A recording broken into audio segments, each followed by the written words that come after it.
Quiet on the set. And action. Welcome to Media and Monuments podcast, presented by Women in Film and Video in Washington, D.C. Media and Monuments is conversations featuring industry pros speaking on a wide range of topics of interest to media makers. Hello, everyone.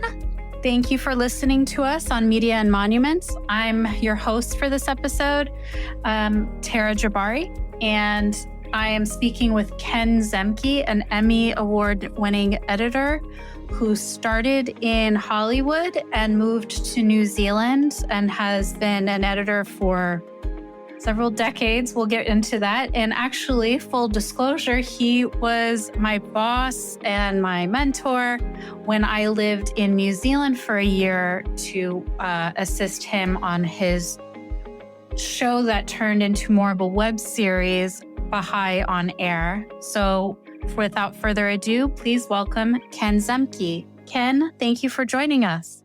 Well, it's a pleasure. It's a pleasure, and it's amazing all this technical connection we're having.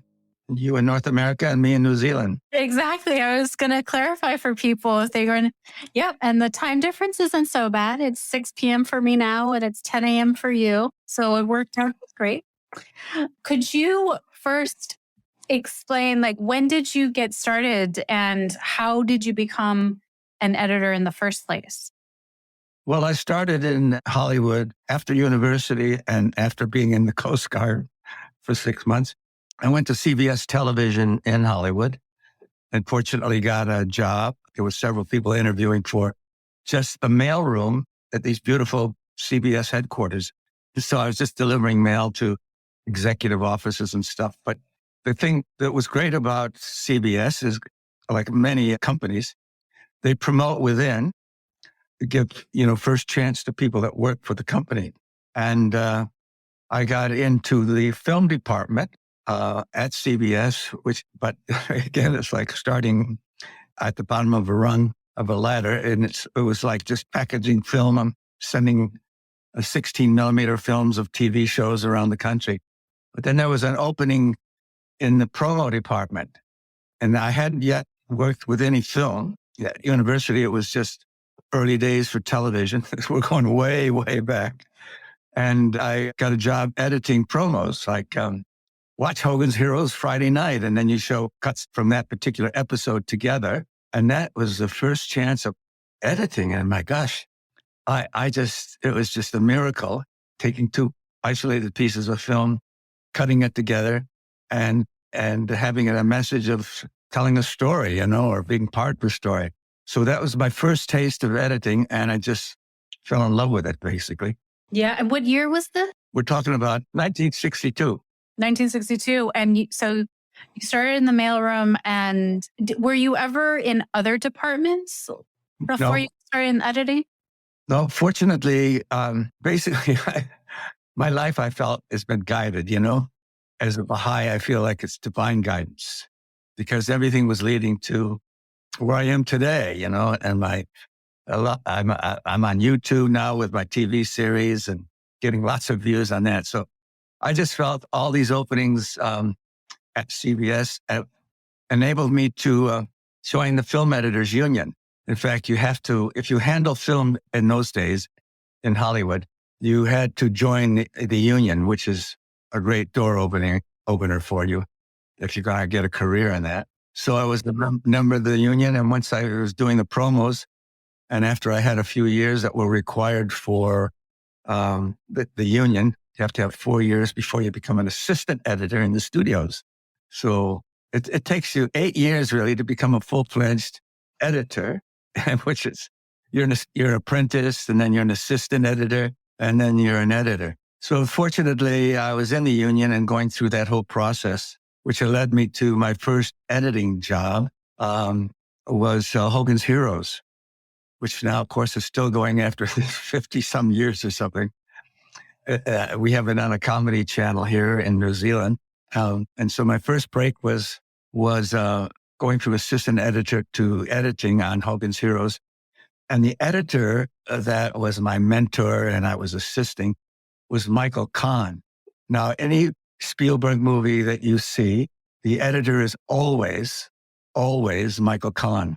He did E.T., he's done all of Spielberg's greatest movies. And of course, Spielberg is still turning out films. He must be 80, in the late 80s, because I'm in my early 80s. But Michael Kahn has always been Spielberg's editor. And he was my first teacher, my first mentor in editing. He left Hogan's Heroes as the editor and turned it over to me. And the first season, they usually had, back in those days, a television season would be about 22 to 24 episodes. And that first year I edited 17, my first year of editing, 17 episodes of Hogan's Heroes. So I became quite an accomplished editor for TV, and edited quite a few TV pilots. So my reputation really grew, but I was basically a comedy film editor. It was hard to make a transition to editing scripted drama, because the producer would always say, well, what are your credits? And you'd say, well, I edited Hogan's Heroes and such comedy series. I worked on the Waltons for a while. Some people may know the names of these series, but I hadn't done drama editing for the first several years. And then I got editing on a 2-hour telefeature called Medical Story. That is the episode and the editing I did, which won the Emmy-award. Oh, nice. It was really ahead of its time, because back in those days, a medical series would have just one star, one actor, and it was a series. And so the whole episode would revolve around Dr. Kildare, or can't think of some of these other doctor shows, but this was kind of the first medical show of its type. But so it turned into episodic, like, okay, this episode might have a love affair between a nurse and a doctor. And then there's another storyline going with a child having cancer. And then there's an automobile accident. So it was the first time that there was this kind of multi-level, 5 or 6 stories going at the same time. And I think that's what sort of won the Emmy, because it was very unique editing, very successful editing. It's a 2-hour. I edited 1 hour, and another editor edited the other hour. That was like your introduction to editing drama? That's right. It was a medical drama series. Well, it was just 2. It's telefeature. And did you start learning what you liked more, drama, comedy, what the difference was as an editor? I really enjoyed comedy because, as an editor, you get to see whatever episode or whatever movie you're working on. You see it over and over and over again. The editor is the first person, the first crew member to actually see the movie, because we're squirreled away in a room and cutting all the bits and pieces together. Because as you know, a film is shot out of continuity. You may have the opening scene in the hospital exterior, and then the last scene of the movie is the exterior again, but they shoot those 2 scenes on the same day. So the editor puts all these bits and pieces together, makes the movie flow, and transitions work. And I enjoyed it so much, obviously. Yeah, I mean, it sounds like it's sort of love at first sight when you were doing the promos and then just stuck with it. Yeah, it really was.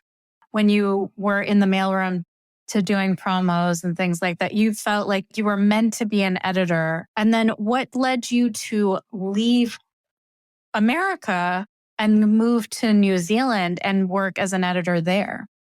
The main reason, I quite frankly was not happy with what United States being we're going way back, the Vietnamese War, what we were doing in Vietnam, what we were doing in Korea. So I wasn't a good U.S. citizen in that respect. In every other respect, I loved America. So I always had, even during those times when they were drafting or conscripting, what they call it, New Zealand script, getting drafted into the military, I was tempted to try to do anything to avoid being drafted. And because at that same time, I was career building, in Hollywood. And I didn't want to go serve 4 years in the Army, especially in a war that I wouldn't be happy with. So any of those steps of working in the mailroom, getting into film, and then I look back at that as divinely ordained transformations, basically, which led me ultimately to make the decision to come to New Zealand. It seems so random of why New Zealand? Yeah. And this was in the 70s? We came to New Zealand in 1982. I heard about New Zealand. It's a funny story. A friend of ours came back from a trip to New Zealand. He attended a 1977 international conference in New Zealand. And he came back and he was raving about this New Zealand, and quite frankly, with my limited American New York education, New Zealand, is that Canada? Yeah. New Zealand? Where is New Zealand? He said, no, it's in the southern hemisphere, it's way down near Australia. And I asked him, is it connected to Australia with a bridge? No, he says there's a whole Tasmania Sea between New Zealand and Australia. So I knew nothing about it, but it got me excited because Mary and I had been praying about how we could serve, and if we could serve in another country, all the better, because I was sick of LA, the smog, Hollywood, and the film industry in Hollywood is great, but there's like a lot of your film people listening, there's a lot of ego in the industry. And so I was looking to serve my faith and also looking for a better way. And a better way to raise my 3 children, because, like I said, LA was full of smog, full of traffic, even drugs in schools and stuff like that. And when we heard about New Zealand and this wholesome society, we thought, let's do it. Let's pull up the roots in America, which is a huge step, as you can imagine. Yeah. I left the film industry too. And, that my reputation as an Emmy-award editor came to New Zealand in 1981, and immediately got into a real small film industry here in New Zealand. Yeah. For a country of 4 million people, it was really small. And you did as an editor? As an editor, yeah. My first job when I was in New Zealand was actually in Australia for a 20th Century Fox film called Gilbert and Sullivan Take Off. The pirate movie. It had Christy McNichols in it. These were TV movie stars. And so here I was in New Zealand editing an American film, and it was filmed in Australia. But I was earning Yankee dollars, which was really nice. Nice.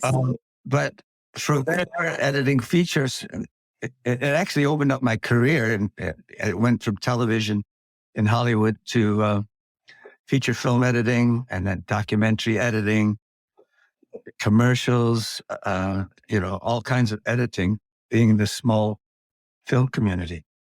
So we got a very brief explanation of your 40, 50 years of working as an editor. But now I also wanted to discuss things that will, from your experience, that other editors and other filmmakers should keep in mind to help editors. So what can some things like directors, actors can do to help editors? Like, how can they think of that? And what do they do that sometimes hurt an editor's job or hinder the job of an editor? Well, I think the main thing that you keep in mind when you're hired to do a movie, and it has a director and producers and stuff, to keep in mind that you're editing the film for the director. So that's the first thing in your mind, but you don't have to necessarily sometimes go by a scripted scene, as when you put it in a first cut, so called, the editor gets, like I said, the first first chance looking at the whole movie. But you're pretty much editing for your director, because the director has the knowledge of the film that he shoots or she shoots, and put it together. But you might have other thoughts, the way a transition might go from scene A to scene B or something like that. But you don't do that one, and if the script's not calling for it. But when you're showing it to your director, you say, this might work better. Why don't we look at that? And he says, fine.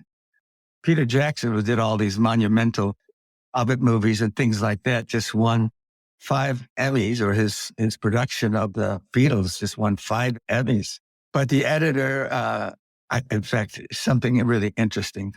I'll probably get off the track here, but I wouldn't want to be a editor for Peter Jackson because he sits in the back of the editing room and he's always over your shoulder and he's always wanting to do this or that, So I wouldn't prefer working that way. I prefer doing that first cut by myself. The film is finished. The director comes in when I have it in the first cut. You look at it.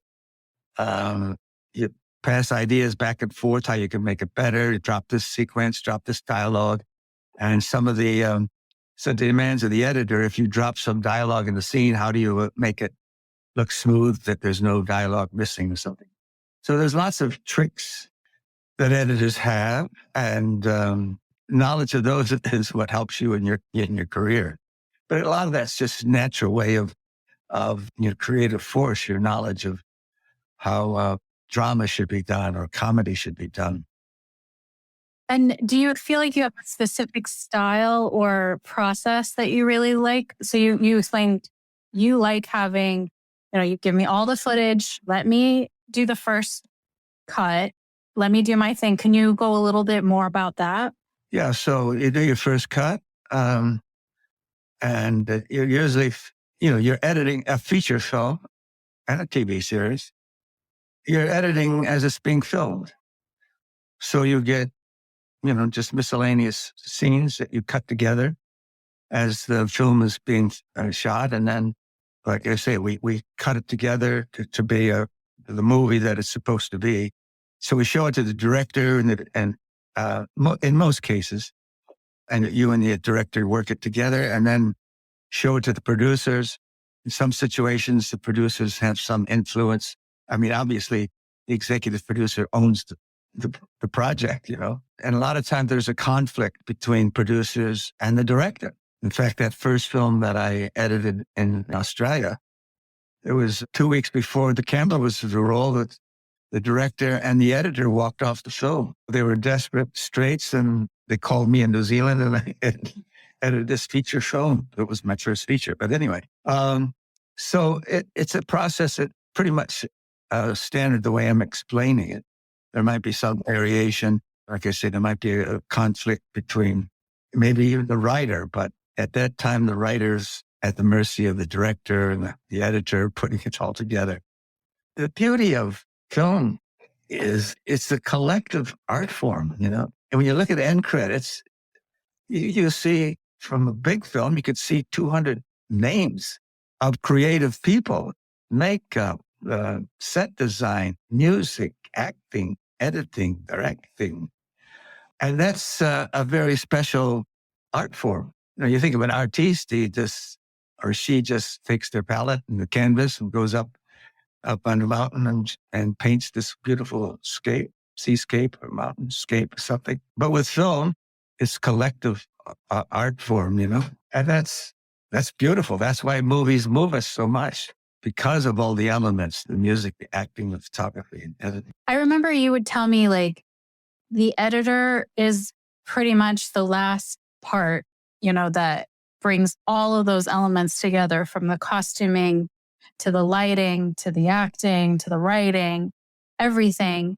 And then the editor is the final touch. Yeah. Well, what we do is once it's locked, we say locked. This is the way it's going to be, because the director's now happy. Producers are happy.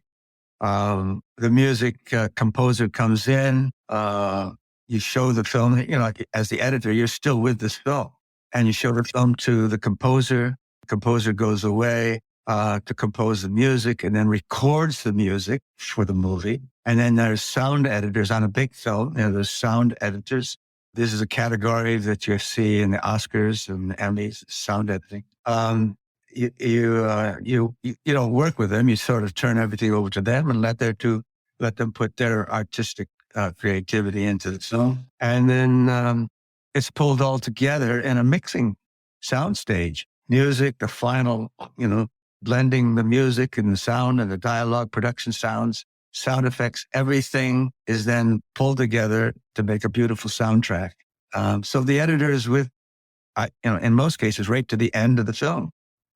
In fact, it might be after all of the soundtrack is put together, then the pictures in those days, they don't have a negative film anymore.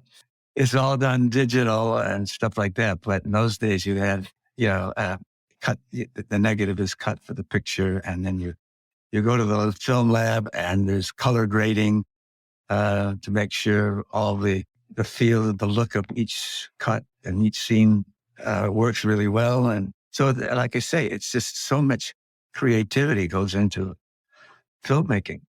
With a documentary, you worked with me on my TV series, Baha'i on Air. Well, basically, I would go like to Samoa, to a film conference or a youth conference. And then you went along to, was it Samoa? Where'd you go to? I think I went to Vanuatu with you. That's right. We went to Vanuatu. So it was me and you and Nikolai, another young filmmaker to be. And we brought back the documentary. So that was a film crew of 3 people, Right. Which is beautiful. But there's the whole package. The editor is the director. I'm the director, and you have the editors, you and other youth and stuff over the years. Yeah. Work with me, and you learned how to edit. You put it in a first cut. You show it to me as the director, producer, or whatever, and work on making it a final product that works well. Well, one big difference too between television and feature films is time, because television shows have to be cut to a certain length. Like if it's a half-hour movie, half-hour show, well, generally it's loaded with commercials, and you might have 26 minutes of actual film production, and the rest of the time, 4 minutes is for TV commercials, etc. Whereas feature films, well, nowadays they make feature films 3 hours long. That's right. I can't sit that long. But it used to be the old method was, the old code was 90 minutes for a movie. And what are some editors or films or television that you are a fan of and impressed by that you might want to share? I recently saw the Elvis Presley movie, a movie made feature film, which was a great film. It has what I really appreciate when I go to the movies. It has all the great production values. The editing is great. The photography is great. The acting is great. The sound, music is great, and it goes back to what I was talking about earlier, this collective art form. And a movie like this Elvis movie, it was well acted and wonderfully directed. And Tom Hanks was fantastic as Elvis's manager. And of course, another story is Elvis Presley. It was a part of my movie career because I edited a feature film, a documentary feature film on Elvis Presley called Elvis on Tour. Nice. This was way back in Hollywood, 1972. It was a movie that was actually, well, the way it was filmed, Elvis and his manager gave permission for this film company to have, I think they had 6 or 9 16 millimeter cameras filming these concerts. So it was a concert feature film, and it filmed in major cities like Cleveland, Memphis, Tennessee, St. Louis. It was like a 7-city tour. And they were allowed to film backstage before Elvis went on and when he came back. And they filmed the concert with multiple cameras. There'd be maybe 2 or 3 cameras on Elvis, wide, medium, close, and a camera on the backup singers and a camera on the orchestra and 2 cameras in the audience. So it was a monumental editing job because we filmed all these concerts. So we would have 5 Love Me Tender songs to edit. And then You Ain't Nothing But a Hound Dog, 5 of those. Another little interesting story in this is I was the supervising editor, okay? Mm-hmm. So I did a lot of the editing of the music sequences. And then I finished it off with the sound and the color grading and all of that. But we had 4 other editors on it because it was such a massive editing job. And one of the editors was Martin Scorsese. Oh. And this is really interesting. I tell you, Tara, I got 1,000 stories here. I bet. You should do a 5-parter on me. No, anyway, Martin Scorsese was just starting with his directing career, but he was an editor at the time. And he did a fine job on this Elvis movie. He did a lot of montages, between concerts, cities, the concerts they did in cities and traveling on airplanes and all of the backstage stuff. He did some of that. And and the interesting thing was that the editing was done in this big warehouse because we needed 5 editing suites, basically, to set everybody up and get them working. So all day long, we're really going back where there was just like one phone system, one receptionist, and the phone calls were coming in for the various editors and their crew and whatever. And so all day long you hear, Marty Scorsese phone, Marty Scorsese telephone. He was not only editing, but he was producing one of his early films. Oh, wow. But that picture then, it was an MGM production. They distributed it, and it won a Golden Globe Award as Best Feature Documentary, 1972. Wow. Do you have any advice or things that you hope aspiring editors should consider now? I guess it's just the basic, you have to have a large degree of ambition, and you follow, if you want to be an editor, you look at what does it take, and it varies obviously from different types of editing, documentary editing or feature films, in minor feature films or major studio feature films. But you got to have the ambition. You got to have the stick to it. Right. Yeah. The drive. If this is the career you want, well, that's what you seek and what you work towards. Well, thank you, Ken. Those were really what I wanted to concentrate on. Is there anything that you want to add that we didn't talk about? No, not other than, wishing anybody that pursues a career in media, because it's an exciting industry, as people know. It's just a lot of times it's very adventurous. You make and meet the most creative people, that can be around in the world.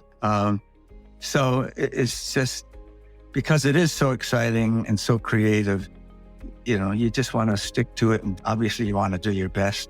So thank you for coming on Media and Monuments. And who knows, maybe one day we can have another one just of your stories for multiple years.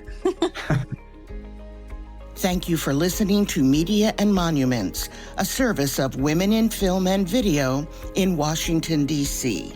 Please remember to review, rate, and subscribe wherever you listen to this podcast. For more information about WIF, please visit our website at WIF as in Frank, V as in Victor.org.